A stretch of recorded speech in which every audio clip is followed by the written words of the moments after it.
Welcome to a brand new season of TVGP's Critical Misses. I'm your host, Boston. Joining me, as always, is Moonpier. Hello.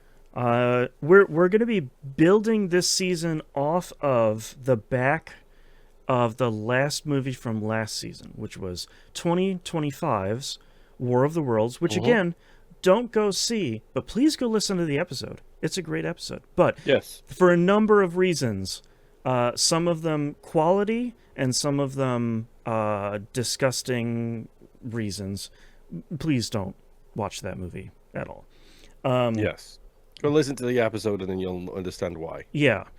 But we talked about, when we were talking about the famous infamous episodes, if you want to hear the entire conversation, you can go check it out on the TVGP production, Critical Misses production meeting over at patreon.com/E1M1 or E1M1.cash.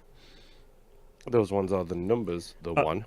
The short story here is we have absorbed some of the War of the Worlds stuff over the years. It's sort of impossible not to. It's like Star Wars. Sort of like, yeah, you kind of, everyone knows Mm-hmm. who a Jedi is, even though they haven't seen Star Wars. Like, you just kind of get it. But why don't we take a trip through the ages with the War of the Worlds?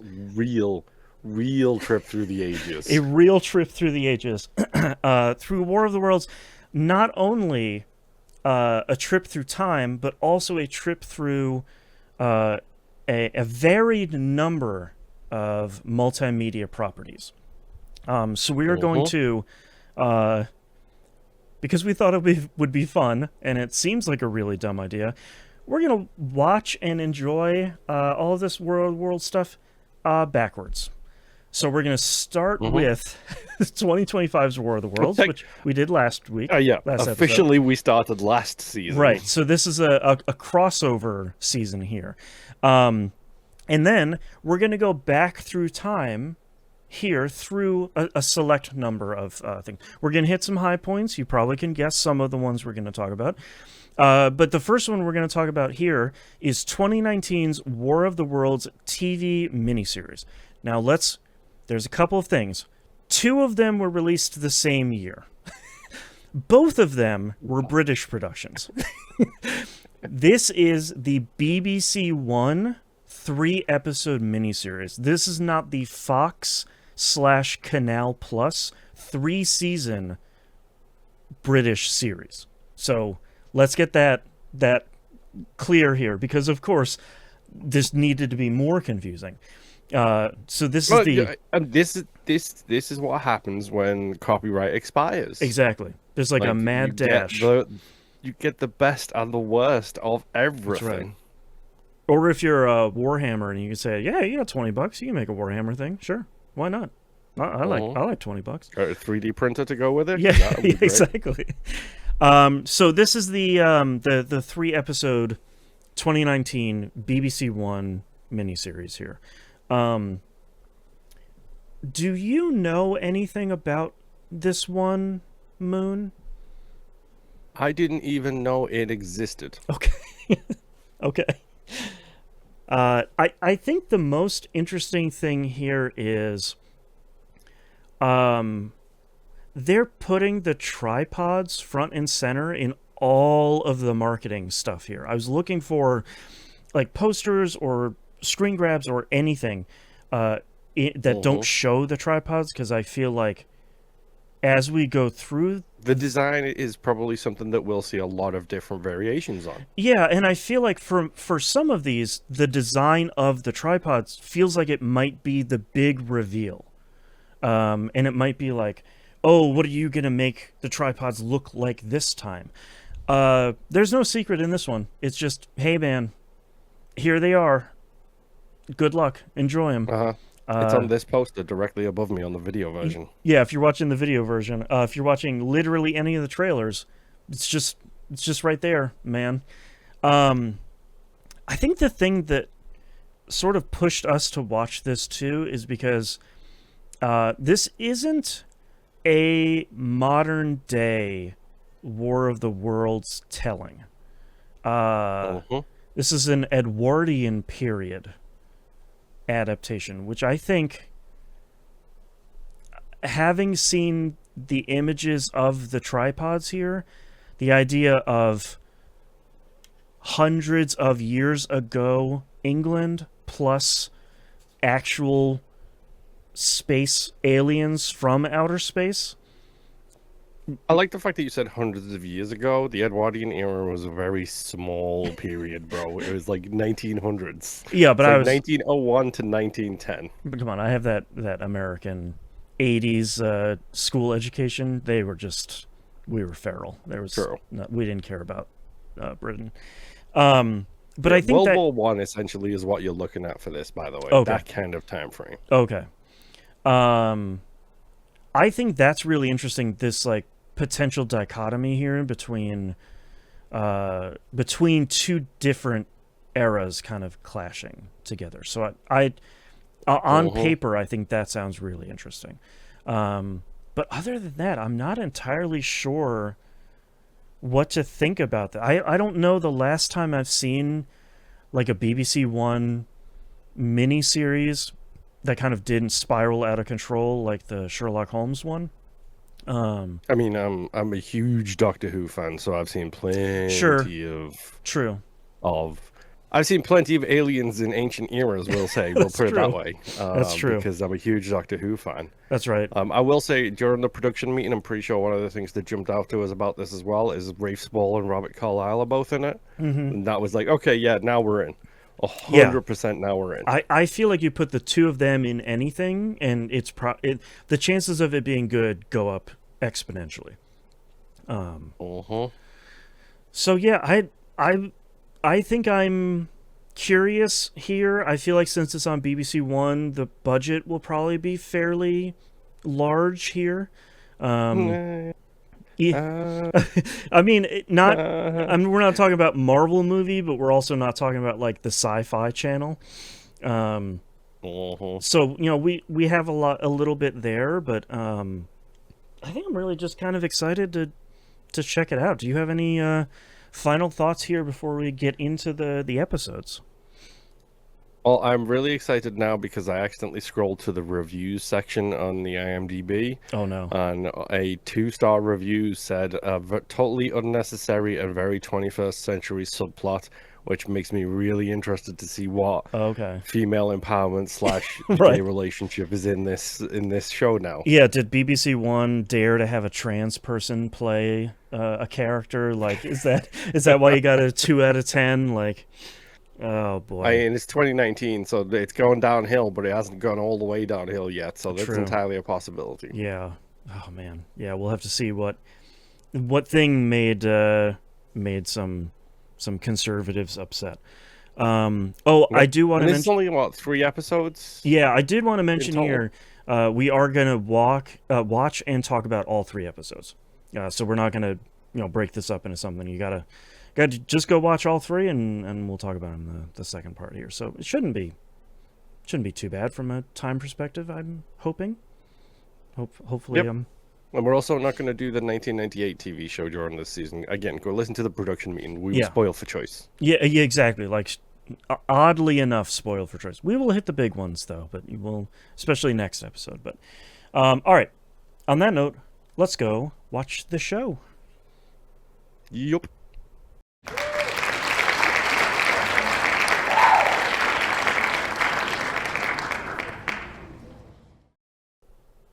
We are back from the Edwardian period. Hundreds of years ago. The Edwardian period. Hundreds of years ago. Yep, I'm the best at history. I'd like everyone to know. Listen, bro, I didn't know what the Edwardian period was until I Googled it, so you're absolutely fine. Trust me. And I'm from the country. That's right. That's right.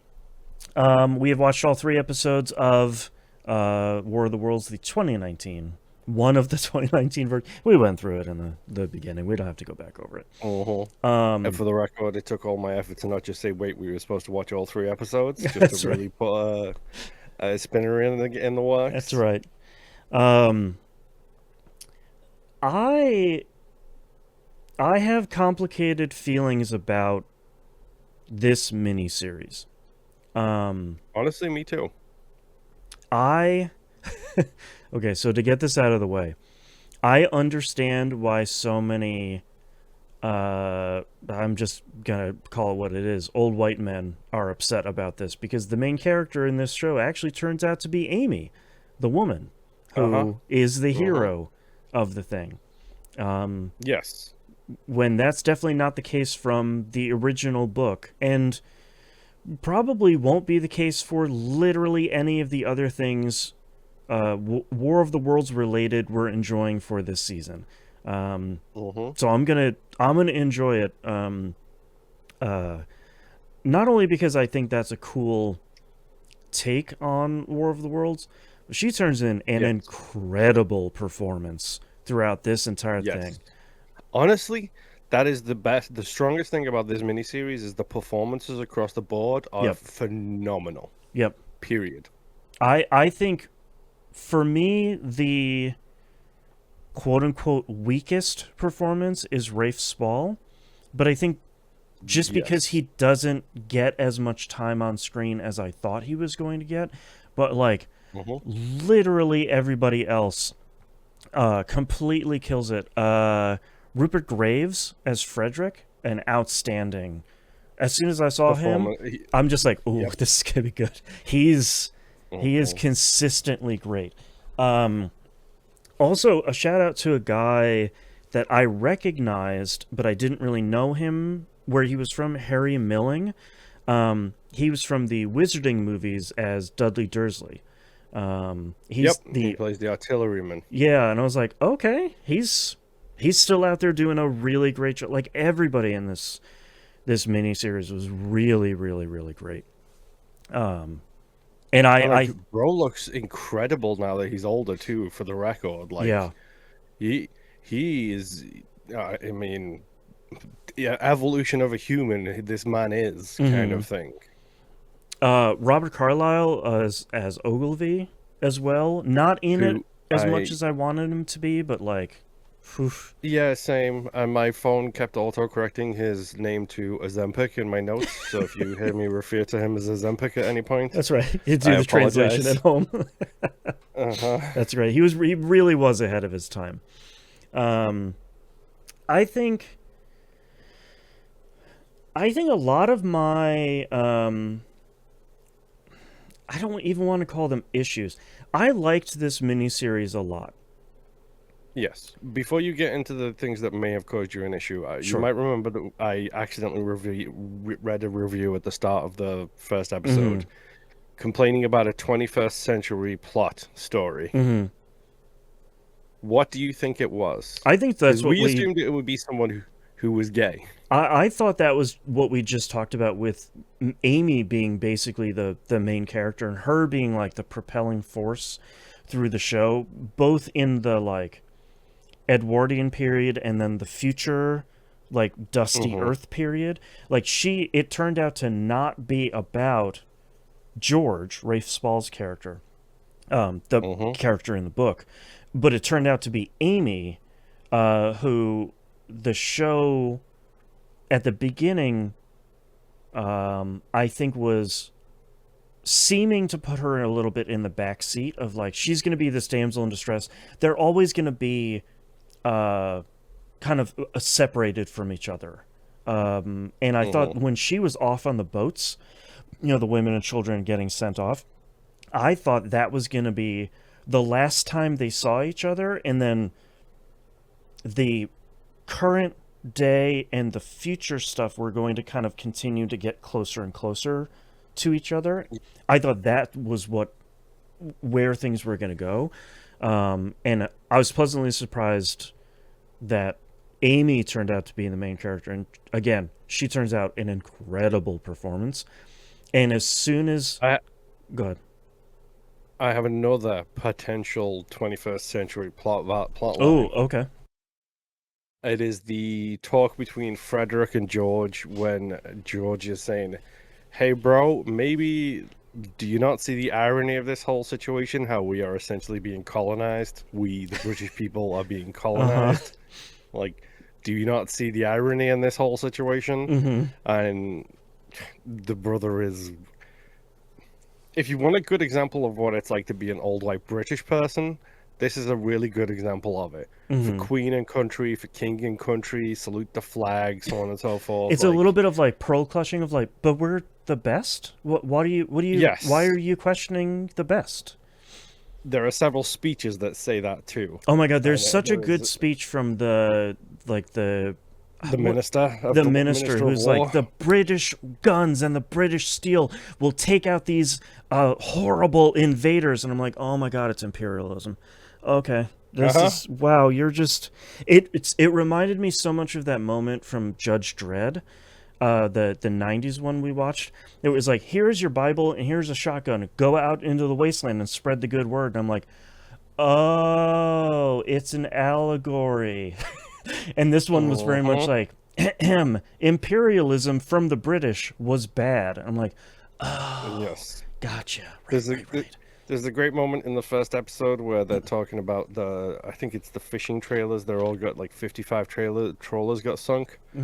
And the Admiralty's making a speech about how it might be the Russians who are doing it and how, and I quote, Anglo-Saxon British people are the best on the planet, and we will have none of this nonsense, essentially. And it's like, bro, in the year of our baby Yoda 2026, this is not the way. Well, and it's also so interesting because like once you flag this stuff, you see it a lot in older media, and you start to see it a concerning amount in modern media of like, you hear World War I and World War II especially reporting of like, those brave American family soldiers died in defense of their country. And it's like, oh, you're laying it on real thick. Okay. And it's interesting to see them reflect that here too. But there's also one of my favorite moments. I think it's in either late in episode 2 or early in episode 3. The priest in the future kind of dusty Earth stuff. He says, "Why do you think things only grow on God's land?" Like that speech. That's such a good one. But the line I wrote down was, "That is not Christianity, sir. That is Darwinism." And he like spits Darwinism, and I'm like, "Oh, that's so good." Oh, oh man. And like, I also want to like give like shout out, like, he's not in it a whole lot, but like Robert Carlyle's performance is phenomenal. He's so good. This. Like in the very first episode, you get him looking through his telescope, taking the photos of Mars, which genius, by the way, to take a photo through the telescope thing. Yep.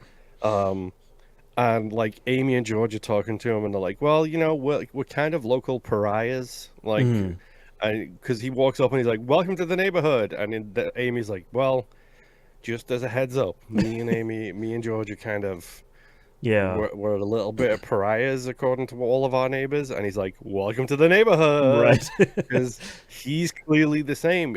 Because there's this great moment in the first episode when him and Amy are speaking, and they're talking about the whole pariah nature of it. And she says to him, "Well, what do the people say about you?" And he's like, "Well, I'm a bachelor in my older years. I like to keep myself well dressed. What do you think they think?" And it never says they think he might be gay. Right. But that's basically what they're hinting at in that little speech moment. And it's like, bro, this is phenomenal performance across the board. It really is, yeah.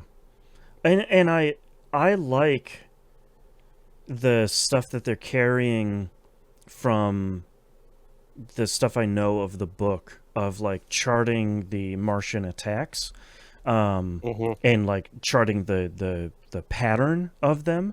I think their depiction of the thing that lands on the planet, I think is really the ball thing. Yeah, I think it's really interesting. I don't think it's incredibly evocative. I think it's this kind of like, I think it's smart of them to make it look a lot like a meteor, but you know, when Ogilvy has it's like a spade or a knife or something, and he's getting ready to kind of pierce the side of it. I like that it almost looks like a walnut that's going to open, that he's going to be able to crack or something. I think it looks good and almost really great, but I think what looks really cool is the black orb inside with the mirror that like effect erases people. Stay still. Oh, like that stuff is super cool, and I think they do a really good job at depicting that kind of like spreading wildfire that sets people on fire. Yeah, like it spits like the black goo at people, and then the black goo like combusts. It's kind of insane how cool that looks. Yeah, I also really do love the like lead magister or whatever. I don't remember what his title is. Let me see if it's like the magister, the magistry. What's the word? People who look at the space, astronomer. Yes, it's like the lead astronomer guy. And because that's, for those of you who don't know, that's very much how things were done in England, where you got like permission from the royalty to be part of a group, and then you politicked your way to be the lead of that group, essentially. And then like you did if you nothing. were a woman or a person of lower class, then you ain't getting in the group. Period. Well, when I like him set up like with his little gramophone, he has his tea, yeah, and like he's got all of his creature comforts, and everybody else is doing all the work, and he's being like real crappy to Amy because it's like, what is she doing here? Is this a place for a lady? Like all of that, I thought was really, really. And well I love done. that Ogilvy's like, yeah, she's my assistant, bro. Chill. Yeah, and he's just sort of like, okay, I guess I'll allow it. Sure. Like I think a lot of that stuff is done really well. I like the tension between George and Frederick. I love the pure hatred of George and his wife, of her spitting like, "You'll have your wedding when I'm dead." Yes, that scene is like his good. Actual wife, not Amy, kind of thing, right? Because again, 1906, this is a different time for divorces and divorcees. Well, like divorce is not going to happen for a lot of reasons. Yeah, and the fact that like I think like they have that whole moment of like Amy breaks it down for Ogilvy, I think it is, and he's like, yeah, they were forced to be married and were betrothed when they were 15. Yeah, and they hate each other. Bro. And they're cousins. Spoiler alert to the British, like scale of like upper classness. Right. Yeah. I think we're the show. I think the show struggles. Go ahead. I did refer to Lucy and what's his face is seen as no divorce, stiff upper lip. Yeah. BS. Yeah. By the way, in my notes. 100%. I think the show does some interesting stuff. Yeah. Okay. I wrote his name. He's the Royal Astronomer. Royal Astronomer. Thank you. I knew it had like a kind of mix of fancy title, mysticism and science. Like that's kind of an interesting title. I think the show struggles a little bit in like episode 1 and episode 2, where George is like conscripted into the armed forces and be a good Britishman because I'm going to shoot you if you try and run away. Yeah, It's a pretty good scene. I think it like struggles with pacing for a little bit there of me of like, you're like technically a reporter, but they're just having you, they're not even giving you a gun. They're like, well, you just need to help him load the gun and fire upon this orb. Like that stuff is fine, but I think it's stretched a little bit too long for me. Some of I think it redeems itself fairly quickly though with some of the shots of the tripods. Yes, I think something that it's a low budget like thing from almost 7 years ago at this point. Yeah. Oh, actually 7 years ago. Yeah. I think it holds up surprisingly well, and they've got a good design of the tripods, in my opinion. I like how clean and sleek the tripods look, and I think what this show did better than the 2025 movie, other than basically everything, was the scale of the tripods was really good. Of like, here's George very small, here's a very large building, and here's the tripod much larger than that. Like the scale of a single tripod by itself, I think was much better than like when we watched 2025. It's like here's a tiny window on his screen that has a tripod that's like almost as big as a skyscraper, and it's like okay, but that's not as impactful as like the camera under George, and George is looking up at this impossibly tall science fiction thing in the early 1900s, like an impossible thing. Yes. And on that front, I love it when Fred and Amy, like, they're waiting for George in London, and Fred takes Amy to see the Minister for War. Which, by the way, the renaming of the Department of Defense to something that Britain was using in 1906 is really, really telling. I'm just going to say that. Time is a flat circle, man. Yes. But, like, the whole thing where she's explaining what happened, and all of the gentlemen in the room are talking to Frederick. Yes. About what she is saying. Like, they don't address her directly, they address him. Yep. And he's like, she was there. She saw it. And they're like, well, people see a lot of things when they're afraid. Are we 100% sure that she saw what she thinks she saw? It's very close to while them. She's on the other side of the table. It's very close to them calling her hysterical. You know, that's sort of like... I was waiting for that line, to be honest. I was honestly waiting for that. And then all the men in the room don't perk up until the guy with the mustache is like, sir, we have other reports. And they're like, oh, no. This is for real now. She's not the only one. Yeah. Yeah. I think... I love the two of them escaping through the sewers with the minister guy, escaping that like fog attack. The gooification scene. Yeah, and I really love him just chittering and chattering away as they're going, and then he falls silent. Empire in space. Yeah, kind of speech that he gives, and it's like, bro, you're like, it's just this immediate greed of like, but can we colonize the stars? And it's like, okay, and then you don't realize that he just cuts off, and that shot of him walking towards the camera with like this, all of the goo coming out of all of his orifices, and that smoke billowing behind him, that's such a good shot. Oh yes. Man, there's some really incredible stuff in here, like some like genuinely great moments. I think honestly, in my opinion, the weakest like looking part of this is the future stuff. Yeah, they get really close, I think, but there's something about it that's kind of... It feels like they shot her on the sound. I know they didn't shoot her on the sound. Or whatever that thing's called. Oh, the volume? There you go. The Unreal Engine TV.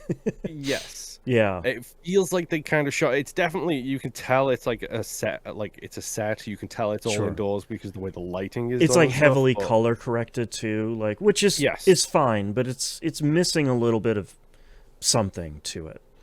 And like even when they do like the London shots, like I can tell, like having lived there and been there, there's parts of it where you can see like the matte painting lines kind of a little bit, where it's like, this is real, but this stuff to the side, this is all matte paintings that they've just put on it, kind of things.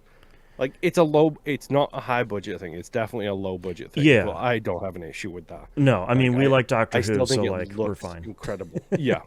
I love Doctor Who, so I think the thing that surprised me the most out of this was the kind of like episode 2 to episode 3 transition, where the show turns... where they left. She says, I was there when they left their ships. Yeah, and I'm like... Ogilvy was like, what? Wait, and I was just like, wait, they did what now? And the almost horror movie stuff of something too big and too fast skittering in the background. Through the corridors. I think that stuff works really well. It like creeping up that shaft as they're looking down it. Like, I think that stuff is really good. I think the actual look of them is fine. I like it when they're kind of there's a great shot of the four-legged Martian attacking the older woman. Hey, it's three-legged, just so you know. It is three-legged, you're right. Wow, okay, that makes sense, because it's a It's a tripod. Yes. But like, yes, the older woman, like slightly in the distance, it's obscured by the obscured by the tables, kind table. of Like, thing. I thought that was a really Mhm. great one because it's like I don't even I don't even understand what's happening to this woman right now, but it is definitely messed up and like just ever so slightly scary. But did you put the pieces together at that point that her being dragged out the room after getting suckled on made sense with all of the blood smears that George has been seeing, and where Yes. Mary's body vanished too? Yep. Yeah, when there's like they're dragging people away to eat them. Uh-huh. I think seeing the Martians fully, they there's like a little bit of the scariness is removed because I think they look Yes. slightly goofy.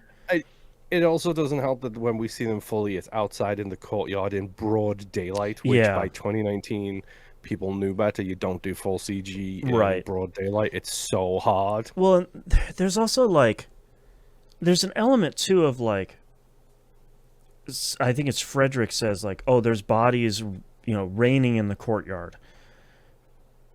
But like every time we have a character facing off with the Martians outside of their ships, they're very slow in plotting, and it's like a number of seconds of someone just standing there being like, "Oh no," and it like slowly coming towards them and then giving them like the stabby Roberts, and it's like, okay, that's a little bit less scary. I would say that the one on the ceiling that jumps on the little girl is definitely That one's faster than way most. better. Like that's the thing that I thought we were That gonna, scared the ever-loving bejesus out of me. and I thought that's what we were gonna get for the other ones of like they're silently hunting us and they're using our environment against us. And it was the main characters, especially George's scene, where George is like very clearly ill and really starting to Yes. like hallucinate and lose it. Him standing toe to toe with this thing so that Amy can escape didn't feel, I think, as like heroic, I think, as it potentially could have been. It all that stuff sort of felt like it kind of fell down a little bit for me. Yeah. And I think a lot of the rest of it was largely fine of like they're sick and they're dying because they're eating us and something about us doesn't agree with them, which like also, to be honest, feels very British. Like Yes. it's just 100%. oh, I ate something. Since it's in this version of it and it wasn't in the last version, I do want to bring reference to that. Do you know how the Martians are defeated in War of the Worlds? I Like, did do you not know? no. Okay. So that's it. That is how they are Okay. defeated. It is, and there's this great speech that Ozempic gives. I said it deliberately this time.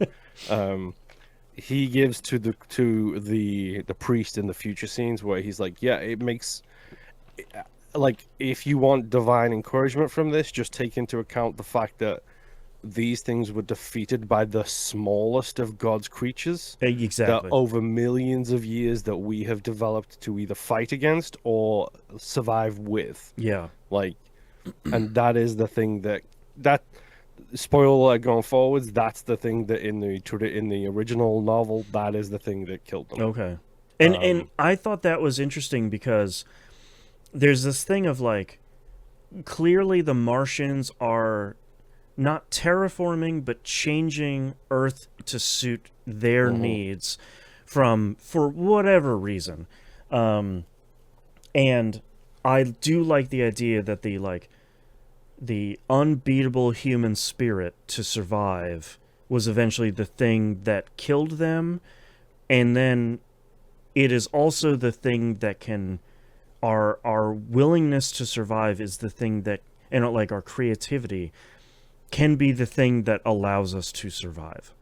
And I think that was really good. But like some of the trip there, I have seen a lot of reviews and criticisms of this, and a lot of people saying like it's really boring and it's really slow, and I'm like, it is. I will say it is slow. Yeah, I don't boring.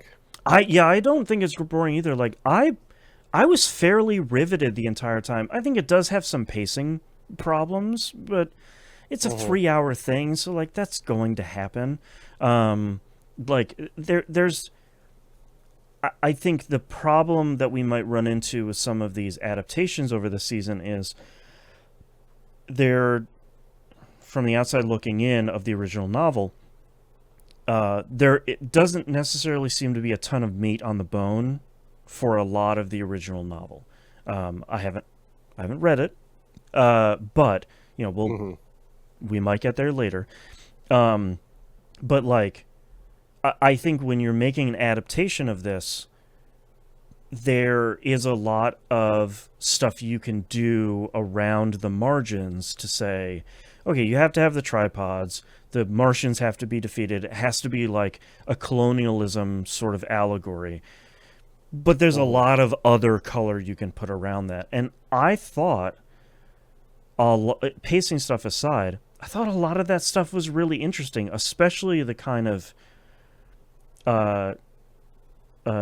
story they're telling where Amy is the main character. It isn't George. It isn't the man saves the day and the guy saves the planet.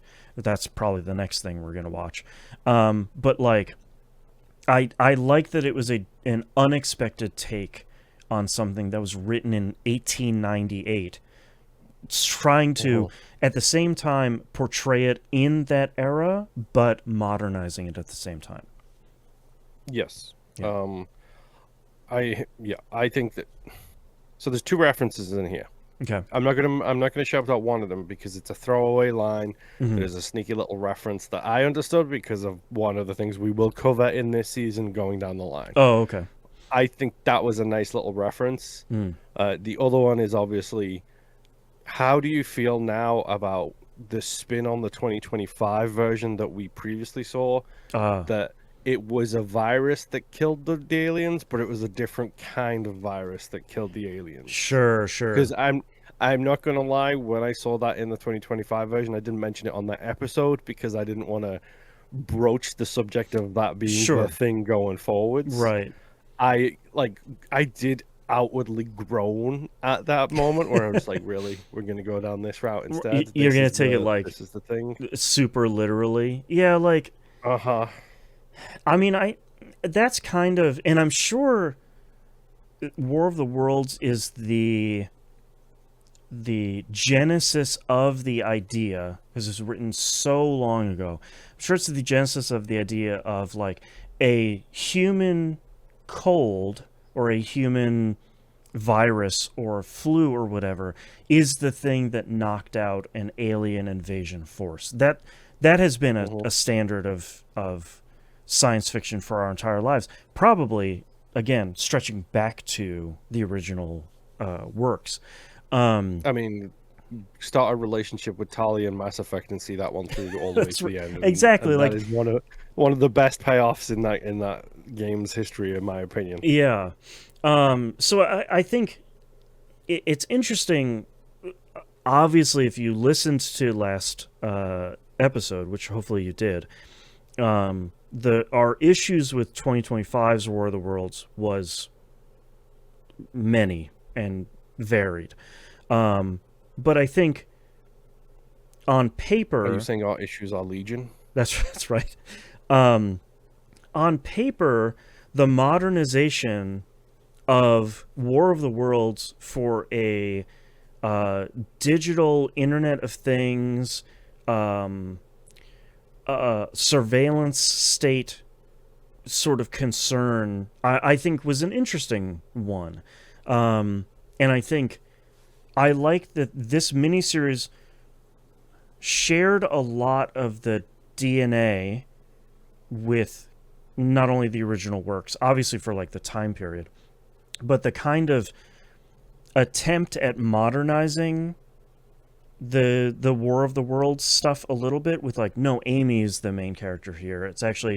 It's kind of not a damsel in distress thing. The humans are more clued into some of this stuff than you think they would be. I think that, and also, I think this miniseries downplays the tripods a lot more than I thought they would, because that was a primary focus of the 2025 one, the tripods and the little data bugs. But it's interesting to see them downplaying the big visual spectacle. I'm sure for a number of reasons, but and kind of focusing the storyline down to, here's this small group of people eventually trapped in this one building with these kind of like tripod out of the ship Martians coming at them. So it's interesting to see the kind of multiple takes on it, and we'll see continued multiple takes as we go through the season. But it's kind of interesting to see just a few short years away from each other. And actually, the movie we watched before was supposed to be released around the time this one was, because it was filmed in 2020. So it's interesting to see kind of side by side two very different takes on the same thing. What were your kind of overall, before we get into the ratings here, what were your kind of overall thoughts here? Well, I didn't put it together, and I probably should have. A lot of this was filmed in Liverpool. A lot of it. That's cool. If you do me a favor, just Google St. George's Hall, Liverpool, and you'll get a building with a colonnade front. That was the location for the Admiralty building. Like all of the stuff to do with the Admiralty in the miniseries were filmed in that building and in front of it. Like you'll probably recognize the columns and the steps. Yep, sure do. What a beautiful building, my goodness. But a whole bunch of this was filmed in Liverpool, which I never put it together, which is ironic because I can't watch Captain America without saying, "Hey, that's Liverpool. Hey, that's Liverpool. Hey, that's Liverpool." What was the other one? I can't watch Fast 9, 5, 6, the F1 flip cars. It's 6. Yeah, it's 6 is the one that's got a lot of stuff filmed in Liverpool too. And it's like, that's Liverpool, that's Liverpool, that's Liverpool. And then they did a good job because I'd never put it together. There was like, oh, that's Liverpool. And that's Liverpool too. And so is that. And it's like, I never did that with this, which tells you how drawn I was into the actual story if I never noticed it for the first time. I think it's a solid all around. And again, cannot stress enough how good of an actor Robert Carlyle is. Because he's so good. He does that whole thing. I think it's I think it's that transition you were talking about, end of episode 2, start of episode 3, where he's talking about how the quote unquote great victory was just a bunch of baloney. Yes. Yep. And then I think at the start of episode 3, he gives that, well, by the time the victory had happened, and he says it so dismissively and derisively. It's good. One word, and his performance on that one word is like incredible. Yep. Because it's just like, yeah, bro, we get it. Like, you don't think that's real, and you're right, it's not real. Like, it is 100% not real. Right. Let's get to our ratings here real quick. IMDb has this at a 5.2 out of 10 with 11,000 ratings, and it's not on Letterboxd for kind of obvious reasons because it's TV. Rotten Tomatoes has a 68% tomato meter with 22 critic reviews, and a 26% on the popcorn meter with 100 plus reviews. That 26 is like way too low. This is like a 7 or an 8 for me. Like it's above average. It's definitely not top of the line, but it's definitely worth watching. Yeah, I think a critic's pull quote here is respectful, if not exactly riveting. Yeah, I think that's fair. It is a good watch, and I did really enjoy it. And I would say it's certainly not the most riveting, action-packed thing you're going to watch, but that never seemed to be the point for this one. It was it's like a period drama, and like a character study. More than like, look at these aliens shooting up London. Like it was never gonna be that sort of thing. Also dropping fat vape clouds on London too, That's because right. why not? That's right. Smells like blue cotton candy. It was really a Martian treat. All right. Well, that's it for this episode. Thank you for watching. We have, I think it's 4 or 5 more War of the Worlds things to enjoy. I think if you're asking us, hey, are you going to hit that one? I think you might want to listen to the next episode. We'll see you all then. Bye. Bye.